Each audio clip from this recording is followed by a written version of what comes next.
బలవంతపు భోజనాలు.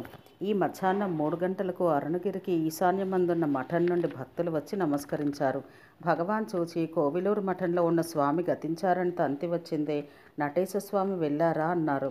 వెళ్ళారు, 2 రోజులైంది, కాయలాగా ఉన్నారని ముందే తెలిసిందే అన్నారు వారు. నటేశస్వామి అంటే ఎవరు అన్నారు ఒకరు.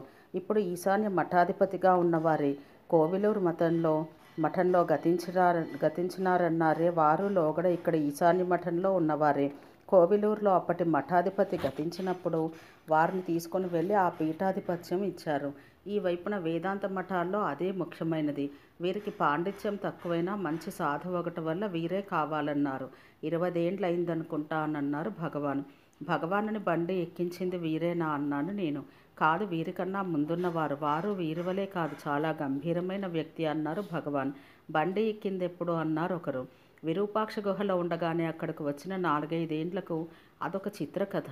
ఒకనాడు నేను పళనిస్వామి గిరి ప్రదక్షిణం వెళ్ళి కోవెల వద్దకు వచ్చేసరికి రాత్రి 8 గంటలైంది. అలసటగా ఉండడం వల్ల కంబత్తెలు సుబ్రహ్మణ్యేశ్వర ఆలయంలో పడుకున్నాను. పళని అన్నం తెస్తానని సత్రానికి వెళ్ళాడు.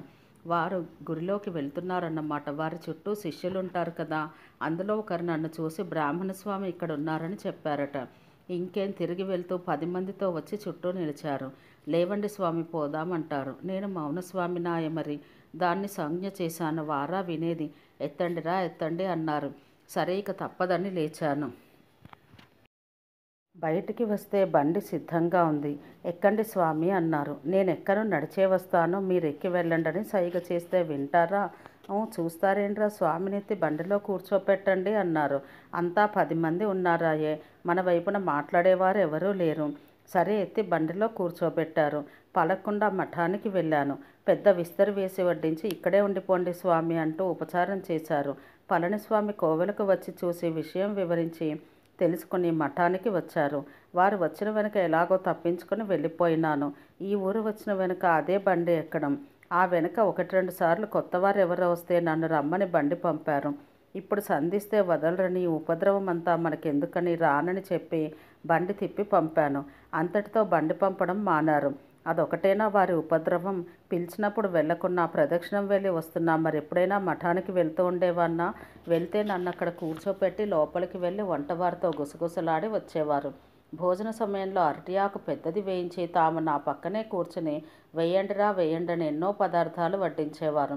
మిగతా దినాలలో వారు పంక్తికి వచ్చేవారు కాదు. ఇందుకు గాను నా పక్కనే కూర్చుండేవారు. నేను అవన్నీ తినగలనా? కాస్త రుచి చూసి లేచి వెళ్తే ఆ శేషం అన్ని పదార్థాలతో కలిసి స్వామి ప్రసాదం అని తినేవాళ్ళట. 2-3 సార్లు అది గమనించి ఇది కాదని బుద్ధి పుట్టినప్పుడు తెలియకుండా వచ్చి పచ్చయ్యమ్మన్ కోవెళ్ళల్లో ఎక్కడో ఉండి నైవేద్యపు గంట కొట్టగానే వెళ్ళి వీధిగుమ్మంలో నిలిచి ఆ నివేదన చేసింది తెమ్మంటే తెచ్చేవారు. దోసెట్లో వేయించుకొని తినేవాడిని. దానిలో ఉప్పు కూడా ఉండేది కాదు. ఏదైతేనేమి ఆకలి తీరడం ప్రధానం. ఆ మఠాధిపతి మేడ మీదనే ఉండడం వల్ల కొన్నాళ్ళు ఇది తెలియలేదు. ఒకనాడు అకస్మాత్తుగా వారి కంటపడింది. ఎవరిరా స్వామికి మర్యాద చేయక ఉప్పులేని ఆహారం ఇచ్చిందని కోపగించుకున్నారు. వెనుక విషయం వివరించి తెలుసుకొని పై ఉపద్రవం మానారు. ఇప్పుడు గతించినారే, వీరు మాత్రం అలా కాదు, మహాసాధువు. అందరితో పాటు నా పక్కనే కూర్చొని తినేవారు. అందరి వల్లనే నాకు పెట్టించేవారు అన్నారు భగవాన్. అక్కడొకసారి భగవాన్ ప్రవచనం కూడా చేశారట కదూ అన్నారు ఒకరు. అవును, ఇప్పుడు గతించిన వారు ఉండగానే వారు పాఠం చెబుతుండగా వెళ్ళాను ఒకసారి.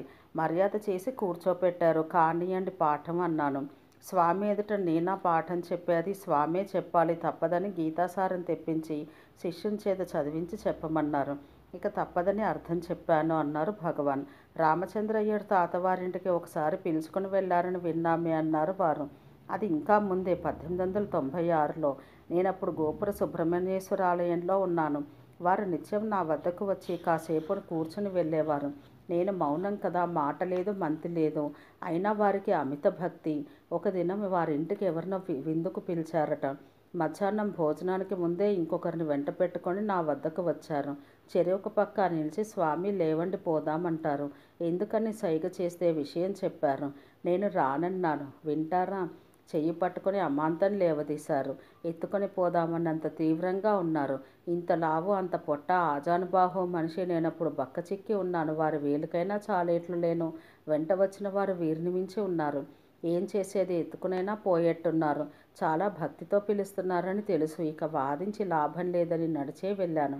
సింహద్వారం వద్ద నుంచే ఎన్నో మర్యాదలతో లోపలికి తీసుకుని వెళ్ళి అరిటాకులో భోజనం సుష్టుగా పెట్టి పంపారు. ఇక్కడి గృహస్థుల ఇళ్లలో ఆకు వేసుకుని తిన్నది ఆ ఒక్క ఇంట్లోనే అన్నారు భగవాన్.